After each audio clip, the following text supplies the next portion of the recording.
तो हेलो दोस्तों, आप सभी का स्वागत है आपके अपने channel ABC coaching YouTube channel में। मैं हूं कविराज। दोस्तों, मैं इस वीडियो में आप लोगों को बताने वाला हूं क्लास 10 सोशल साइंस का must important VBI objective question, जो कि आपके बोर्ड एग्जाम के लिए काफ़ी हेल्पफुल साबित होने वाला है। तो आप इसको अच्छे से रिवीजन कर लीजिएगा। तो चलिए दोस्तों, क्वेश्चन की ओर चलते हैं। देखिए, सबसे पहला क्वेश्चन यहाँ पे पूछा गया है कि सामाजिक उपबंध नामक पुस्तक के लेखक कौन थे।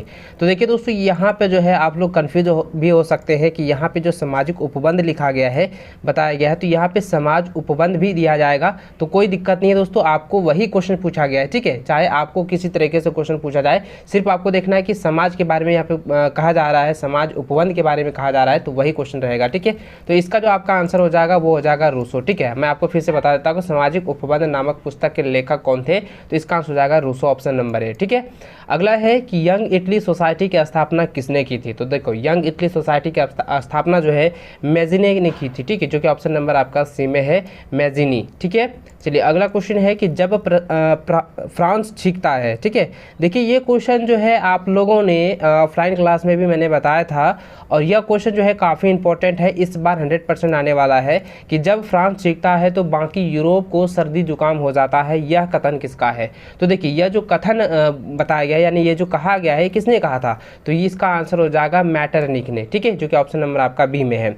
अगला क्वेश्चन है कि फ्रांस की क्रांति कब हुई थी। तो देखो दोस्तों, आपका ये इजी क्वेश्चन है कि फ्रांस की क्रांति जो है सबके बारे में आप सबको पता ही है कि फ्रांस की क्रांति चैप्टर से जितने भी टॉपिक पूछे गए हैं, जितने भी पॉइंट्स निकल के आ रही है, वो सभी क्वेश्चन जो है आपके बोर्ड एग्जाम के लिए काफ़ी इंपॉर्टेंट है, और वो क्वेश्चन आप लोगों को रट लेना है, ठीक है। देखिए, यहाँ पे क्वेश्चन पूछा गया है कि फ्रांस की क्रांति जो है कब हुई थी, तो उसका आंसर हो जाएगा ऑप्शन नंबर डी हो जाएगा 1789 ईस्वी में, ठीक है। याद रखेंगे इनको, 1789 ईस्वी में जो है फ्रांस की क्रांति हुई थी।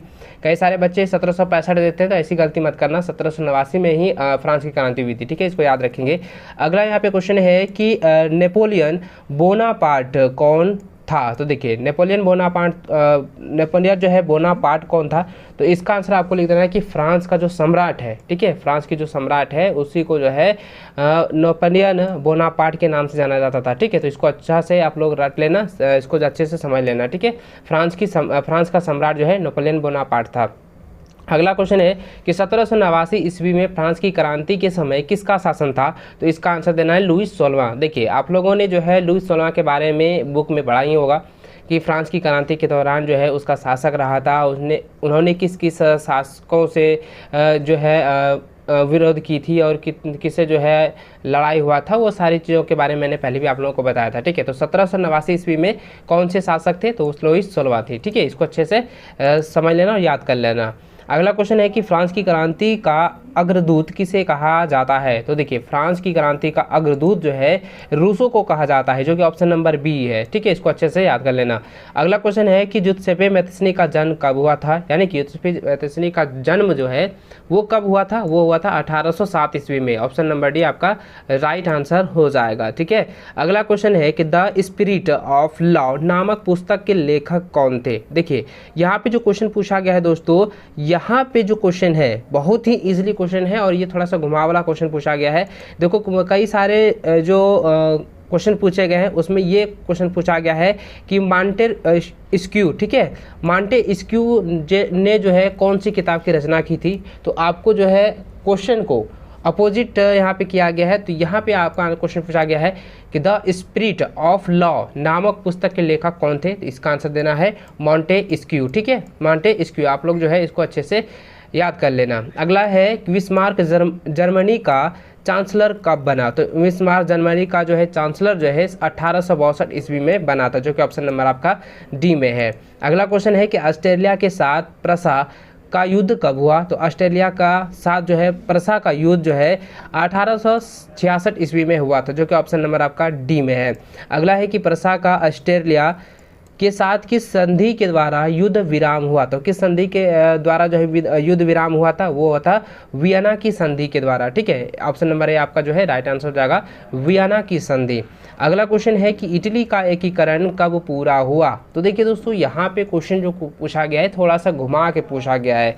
इसमें यहाँ पे देख, इटली का एकीकरण कब हुआ, ये आप लोगों को याद होगा। लेकिन यहाँ पे क्वेश्चन जो पूछा गया है, इटली का एकीकरण कब पूरा हुआ, ये दोनों क्वेश्चन एक है। आप लोगों को ये नहीं समझना है कि दोनों क्वेश्चन अलग अलग है, ये दोनों क्वेश्चन एक है। तो इसका आंसर हो जाएगा 1871 ईस्वी में जो है इटली का एकीकरण पूरा हुआ था, यानी इटली का एकीकरण हुआ था। ठीक है, अगला क्वेश्चन है कि बैंक ऑफ फ्रांस की स्थापना किसने की, तो इसका आंसर आपको देना है नेपोलियन बोनापार्ट ने। किसने दिया था? नेपोलियन बोनापार्ट ने। कई सारे ने लुइस 16वां लगाया हुआ था, मैंने पहले जो टेस्ट लिया हुआ था, ठीक है, तो उसमें आपको कई सारे बच्चों का गलत आंसर आ गया था। तो इसका आंसर हो जाएगा नेपोलियन बोनापार्ट ने जो है बैंक ऑफ फ्रांस की स्थापना की थी। ठीक है, इसको अच्छे से याद कर लेंगे।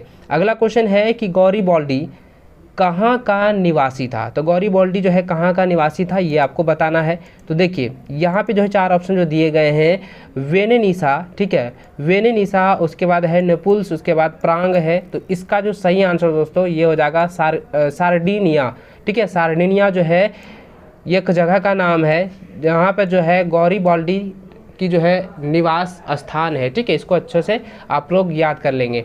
अगला क्वेश्चन है कि फ्रांस में नेपोलियन संहिता किस वर्ष लागू की गई, तो इसका आंसर हो जाएगा 1804 ईस्वी में। अगला है कि मिसेल किस देश की राष्ट्रभक्ति का गीत है, तो इसका आंसर हो जाएगा फ्रांस का। फ्रांस की राष्ट्रभक्ति गीत कौन सा है? मिसेल है। ठीक है, इसको अच्छे से आप लोग याद कर लेंगे। देखिए फ्रांस से रिलेटेड है, आप इसको अच्छे से याद कर लेना, ये क्वेश्चन आपका एग्जाम में आ सकता है। ठीक है, अगला क्वेश्चन देखें, यहाँ पे क्वेश्चन पूछा गया कि वह राज्य जहाँ की राजनीतिक सत्ता उसकी सांस्कृतिक सत्ता से मिलकर बनती है उसे कहते हैं, उसे जो है राष्ट्र राज्य कहते हैं। ऑप्शन नंबर बी जो है आप लोगों को टिक लगाना है, ऑप्शन नंबर बी आपका सही हो जाएगा। यानी कि वह कौन सा राज्य है जहाँ की राजनीतिक सत्ता उसकी संस्कृति सत्ता से जुड़ी होती है या मिलकर बनती है, तो उसको कहते हैं राष्ट्र राज्य। ठीक है, अगला क्वेश्चन देखें, यहाँ पे पूछा गया है कि किसी अमूर्त, ठीक है, किसी अमूर्त भावना या विचार को किसी मूर्त आकृति, व्यक्ति या वस्तु के रूप में दर्शाने को क्या कहते हैं, तो इसका आंसर हो जाएगा रूपक। ठीक है, जो कि ऑप्शन नंबर सी में है, रूपक। इसको आपको टिक लगा लेना है, याद कर लेंगे आगे। अगला देखिए, यहाँ पे क्वेश्चन पूछा गया है कि टूटी हुई बेड़ियाँ, मशाल, तलवार, उगता सूरज आदि प्रतीक क्या कहलाते हैं, तो इसका आंसर भी हो जाएगा वही रूपक हो जाएगा। ठीक है, जैसे कि मैंने आपको अभी 19 नंबर क्वेश्चन बताया गया है, उसमें ही यहाँ पे जो रूपक आंसर निकला था उसमें भी देखें तो ये वाला जो क्वेश्चन है 20 नंबर, वो भी क्वेश्चन सेम ही है, लेकिन सिर्फ यहाँ पे ये पूछा गया है, वहाँ पे वस्तु का रूप दर्शाने के लिए पूछा गया था, लेकिन यहाँ पे सारा चीज़ संकेत दे दिया गया है कि ये जो जितने भी प्रतीक बताए गए हैं ये कौन से प्रतीक है, इसको क्या कहते हैं, तो इसको हम लोग रूपक कहते हैं। इसको अच्छे से याद कर लेंगे। ठीक है, अगला क्वेश्चन है कि कैरोल, देखो यहाँ पे अगला क्वेश्चन है कि कैरोल कुरपिस्की कौन था, तो देखिए कैरोल कुरपिस्की का जो है कौन था, तो इसका नाम आपको बताना है कि पोलिश राष्ट्रवादी था। कौन था, तो पोलिश राष्ट्रवादी था। ऑप्शन नंबर डी आपका राइट आंसर हो जाएगा। ठीक है, अगला क्वेश्चन देखें, यहाँ पे क्वेश्चन पूछा गया है कि आंख पर पट्टी बांधे हुए और तराजू लिए हुए महिला किस बात का प्रतीक करता है। तो देखिए दोस्तों, आप लोग जब कोर्ट जाते होंगे, ठीक है, न्यायाधीश जाते होंगे, तो वहाँ पर जो है आपने देखा होगा कि जो जज बैठते हैं उसके साइड पर, ठीक है, एक महिला के आंखों में पट्टी बांधी होती है, काली पट्टी बांधी रहती है, उसके बाद हाथों में तराजू लिए रहती है, तो उनको जो है किस संकेत के प्रतीक वहाँ पे दर्शाया गया है, उसको किस संकेत की ओर से वहाँ पे जो है रखा गया है, तो उसको वहाँ पे रखा गया है न्याय संकेत की ओर से। ठीक है, यानी कि वो न्याय का जो है प्रतीक दर्शाती है, यानी कि अच्छा मतलब सत्य में जयते, आप लोगों ने सुने ही होंगे, तो सत्य के साथ जो है सत्य का विजय हो, इसलिए जो है वहाँ पर उसका प्रतीक को जो है रखा जाता है, इसलिए इसका जो सही आंसर हो जाएगा वो हो जाएगा न्याय। ठीक है, देखिए यहाँ पे जो 3 ऑप्शन और भी है, स्वतंत्रता, शांति और समानता, तो ये सब नहीं होंगे, ये हो जाएगा ऑप्शन नंबर ए आपका न्याय हो जाएगा। ठीक है, इसको अच्छे से याद कर लेना है। अगला क्वेश्चन है कि बुर्बो राजवंश का शासन किस देश में था, तो देखिए इसका आंसर हो जाएगा फ्रांस में। ठीक है, ये क्या हो जाएगा 23 नंबर, बुर्बो राजवंश की जो शासन किस देश में था, ये हो जाएगा फ्रांस में, जो कि ऑप्शन नंबर आपका सी में है। अगला क्वेश्चन है कि किस संधि के द्वारा यूनान को एक स्वतंत्र राष्ट्र के रूप में मान्यता मिली है, तो इसका आंसर देना है कुस्तु नुतुनिया। ठीक है, यहाँ पे देखिए बहुत लंबा चौड़ा जो है यहाँ पे वर्ड लिखा गया है, बताया गया है, तो यहाँ पे देखिए मैं आपको फिर से पढ़ देता हूँ। यहाँ पे क्वेश्चन पूछा गया है कि किस संधि के द्वारा यूनान को एक स्वतंत्र राष्ट्र के रूप में मान्यता मिली है, तो देखिए यूनान को जो है स्वतंत्र राष्ट्र के रूप में जो है मान्यता जो मिली है, तो उसको हम क्या कहते हैं, तो उसको कहते हैं कुस्तु नतुनिया की, ठीक है, यहाँ पे लिखो, यहाँ पे इतना ए नंबर जो ऑप्शन है वो आपका राइट हो जाएगा। उसके बाद देखिए यहाँ पे जो है 3 ऑप्शन जो दिया गया है, जो कि एक्ट ऑफ यूनियन दिया गया है, ये बिल्कुल भी नहीं होगा, ठीक है। उसके बाद 2 नंबर जो दिया गया है ऑप्शन बी में वर्साई की, ये भी आपका नहीं होगा, ठीक है। तो इसलिए इसका जो आंसर होगा ऑप्शन नंबर ए राइट होगा, इसको अच्छे से याद कर लीजिएगा, ठीक है। और जितने भी क्वेश्चन मैं आपको बता रहा हूँ अच्छे से आप लोग रिवीजन कर लिए, क्योंकि 7 तारीख को इससे रिलेटेड आपके बोर्ड एग्जाम में क्वेश्चन आने वाले हैं। इसलिए मैं बार बार कहता हूं कि आप लोग इसको अच्छे से याद कर लेना, क्योंकि इससे आपके कई सारे क्वेश्चन आपके बोर्ड एग्जाम में पूछे जा सकते हैं। अगला क्वेश्चन देखें, यहाँ पे 25 नंबर पूछा गया है कि फ्रेडरिक साइरू कौन था। तो फ्रेडरिक साइरू कौन था? फ्रांसीसी चित्रकार थे, ठीक है, ऑप्शन नंबर डी। अगला क्वेश्चन है कि किसी राष्ट्र की सामूहिक पहचान को क्या कहते हैं। तो देखिए, किसी राष्ट्र की सामूहिक पहचान को राष्ट्रवाद कहते हैं, जो कि ऑप्शन नंबर बी हो जाएगा, ठीक है। चलिए अगला क्वेश्चन देखें, 27 नंबर। यहाँ पे क्वेश्चन पूछा गया कि मरियान किस देश के राष्ट्रवाद की प्रतीक थी। तो देखिए, मरियान जो है, मरियान किसी महिला के नाम है, ठीक है। तो यहाँ पे पूछा गया कि कौन सी जो है देश का राष्ट्रवाद था। तो आप लोगों ने पढ़ा होगा फ्रांस में मरियान के बारे में, ठीक है। तो ये क्या हो जाएगा, इसका आंसर हो जाएगा फ्रांस हो जाएगा, फ्रांस की जो है वो प्रतीक थी, ठीक है। अगला क्वेश्चन है कि वियना की संधि कब हुई थी। वियना की संधि कब हुई थी? इसका हो जाएगा 1815 ईस्वी में, ऑप्शन नंबर बी, ठीक है। अगला क्वेश्चन है कि वियना सम्मेलन का आयोजन किस वर्ष हुआ था। तो वियना सम्मेलन का आयोजन जो है 1815 ईस्वी में हुआ था। तो देखिए दोस्तों, यहाँ पे जो है 28 नंबर आप क्वेश्चन देखेंगे और 29 नंबर जो क्वेश्चन देखेंगे, क्वेश्चन दोनों सेम है। यहाँ पे क्वेश्चन पूछा गया कि वियना की संधि और यहाँ पे पूछा गया वियना सम्मेलन, तो दोनों क्वेश्चन एक है, दोनों का आंसर भी एक होगा। 1815 ईस्वी में जो है वियना की संधि हुई थी और वियना सम्मेलन जो है 1815 ईस्वी में ही हुआ था, ठीक है। इसको अच्छे से आप लोग याद कर लेंगे, दोनों क्वेश्चन सेम है, ठीक है। ये नहीं कि अलग अलग है, दोनों क्वेश्चन एक ही क्वेश्चन, भाषा एक ही कह रहा है, यानी कि इसका दोनों का अर्थ एक ही है, सिर्फ क्वेश्चन को अपोजिट रखा गया है, ठीक है। देखिए यहाँ पे अगला देखें, यहाँ पे 30 नंबर क्वेश्चन जो पूछा गया है कि काउंट काबिर की विक्टर एमेनुअल ने किस पद पर नियुक्त किया। तो इसका आंसर हो जाएगा प्रधानमंत्री, ऑप्शन नंबर बी, ठीक है। अगला क्वेश्चन है कि जर्मन राष्ट्र के लिए निम्नलिखित में से कौन सा महिला रूपक बनी थी। इसका आंसर हो जाएगा जर्मेनिया। देखिए अभी मैंने बताया आपको जर्मेनिया के बारे में, जो कि फ्रांस की जो है प्रतीक दर्शाया गया था। तो आपको जो इसी तरह के कई सारे क्वेश्चन देखने को मिलेंगे, थोड़ा सा घुमा कर भी क्वेश्चन पूछा जाएगा, लेकिन इससे बाहर आपको क्वेश्चन नहीं दिए जाएंगे, ठीक है। अगला क्वेश्चन है कि निम्नलिखित में से किसे एकीकृत इटली का प्रथम शासक घोषित किया गया था। तो इसका आंसर हो जाएगा ऑप्शन नंबर बी हो जाएगा, कैसर विलियम फोर्थ, ठीक है, कैसर विलियम फोर्थ, ये वाला, ठीक है, बी नंबर ऑप्शन आपका राइट हो जाएगा। अगला क्वेश्चन देखें, यहाँ पे पूछा गया कि जर्मन को एकजुट करने में किसने अहम भूमिका निभाई। तो इसका आंसर हो जाएगा ऑप्शन नंबर बी हो जाएगा, ऑटो वॉन बिस्मार्क, ठीक है। इसको अच्छे से याद कर लेंगे, जर्मन को एकजुट करने के लिए जो है सबसे अहम भूमिका निभाई है, तो किसने निभाई है? ऑटो वॉन बिस्मार्क ने, ऑटो वॉन बिस्मार्क ने, ठीक है। इसको अच्छे से याद कर लेंगे। अगला क्वेश्चन है कि निम्नलिखित में से किस देश को सभ्यता का पादना के रूप में जाना जाता है। तो इसका आंसर हो जाएगा यूनान, ऑप्शन नंबर डी, ठीक है, यूनान, आप इसको अच्छे से याद करेंगे। अगला क्वेश्चन है कि इटली के एकीकरण आंदोलन का नेतृत्व किसने किया। तो इसका आंसर हो जाएगा कैमिलो दे काबूर। इसको मैंने पहले भी बताया था आप लोगों को कि इटली के एकीकरण आंदोलन के नेतृत्व किसने किया था, या इटली के एकीकरण आंदोलन का जो नेतृत्व करता है उसका नाम क्या है, मैंने ऐसे बताया था आप लोगों को। तो इसको आप लोगों को याद कर लेना है कि कैमिलो दे काबूर ने ही नेतृत्व किया था, ठीक है। अगला क्वेश्चन है कि कब यूनान को एक स्वतंत्र राष्ट्र के रूप में मान्यता मिली। तो देखिए ये क्वेश्चन बार बार पूछा गया है, तो 1832 ईस्वी, ठीक है, इसको अच्छे से याद कर लेना। 1832 ईस्वी को जो है यूनान को एक राष्ट्र स्वतंत्र के रूप में जो है मान्यता मिली थी, ठीक है। अगला क्वेश्चन देखिए, 37 नंबर है कि जर्मन की एकीकरण के प्रमुख भूमिका निभाने वाले बिस्मार्क कहाँ के चांसलर थे। तो देखिए ये तो प्रसा का था, तो आप लोगों को मालूम ही है, ठीक है। तो ऑप्शन नंबर आपका जो ए है वो आपका सही हो जाएगा। जर्मनी के एकीकरण के प्रमुख भूमिका निभाने के लिए बिस्मार्क कहाँ के चांसलर थे, तो वो हो जाएगा प्रसा, ठीक है, जो कि ऑप्शन नंबर ए में है।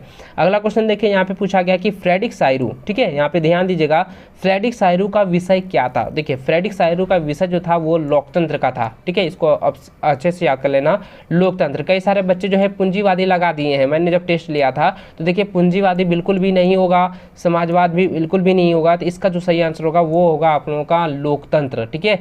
अगला क्वेश्चन देखें 39 नंबर, यहाँ पे पूछा गया है कि 1871 के बाद यूरोप में राष्ट्रवादी तनाव का एक गंभीर स्रोत था, तो इसका आंसर हो जाएगा बाल्कन क्षेत्र, ठीक है। बाल्कन वाला क्षेत्र के बारे में आप लोगों को मैंने पहले ही बताया था, इसको अच्छे से आप लोग याद कर लीजिएगा। अगला क्वेश्चन दोस्तों आपका रिक्त स्थान वाला है, ये भी मैं आपको बता देता हूँ, इसको भी आप लोग अच्छे से तैयार कर लेना।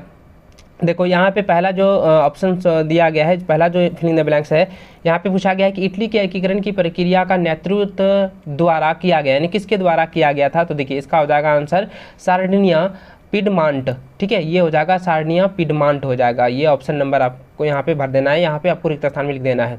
अगला क्वेश्चन है कि एक नारी रूपक थी, तो यह कौन सी नारी रूपक थी जिसने जनराष्ट्र के विचार को रेखांकित किया, तो देखिए मरियान ने किया था। जर्मेनिया जो है फ्रांस की प्रतीक तो दर्शाई गई थी, लेकिन मरियान एक ऐसी नारी रूपक थी जिसने जो है जनराष्ट्र के विचार को जो है रेखांकित किया था, ठीक है, इसको अच्छे से आप लोग याद कर लेंगे। अगला है कि विनिया सम्मेलन की मेजबानी ने की थी, तो किसने की थी, कौन सी मेजबानी ने की थी, तो इसका आंसर जाएगा ड्यूक मैटरनिक, जो मैंने आपको पहले बताया हुआ था, पहले जो इससे पहले जो वीडियो आई है उसमें मैंने इसके बारे में जिक्र किया था कि मैटरनिक ने किस तरीके से जो है वियना सम्मेलन के बारे में बताया था, किस तरीके से उसमें सम्मिलित हुए थे, सारी चीज़ मैंने आपको बताया था। यहाँ पे आपको ऑप्शन में भर देना है ड्यूक मैटरनिक, ठीक है। उसके बाद यहाँ पे अगला क्वेश्चन देखें तो यहाँ पे पूछा गया है कि रूढ़िवादी की स्थापना और सुरक्षा के विश्वास नहीं करते थे, तो इसका आंसर हो जाएगा लोकतंत्र, ठीक है,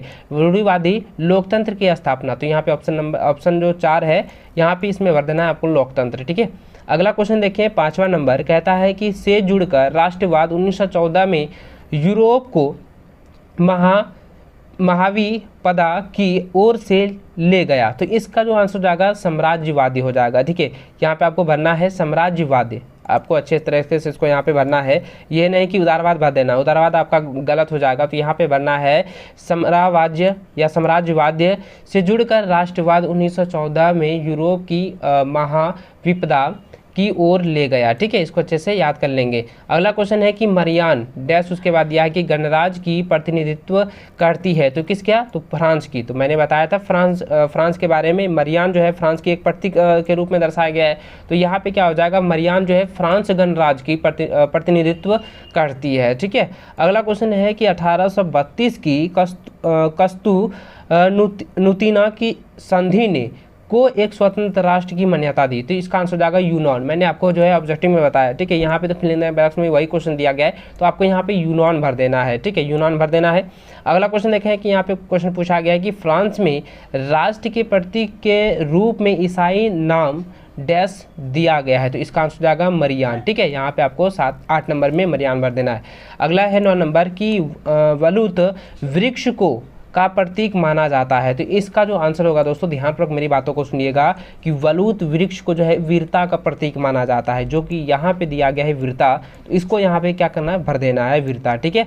अगला क्वेश्चन है कि एक महान सेना नायक नेपोलियन बोनापार्ट को फ्रांस का घोषित किया गया, तो इसका हो जाएगा यहाँ पे सम्राट, ठीक है, यहाँ पे आपको भर देना है सम्राट का जो है सम्राट घोषित किया गया था, जो यहाँ पे दिया गया है प्रधानमंत्री और सम्राट, इसमें आपको सम्राट भर देना है, ठीक है।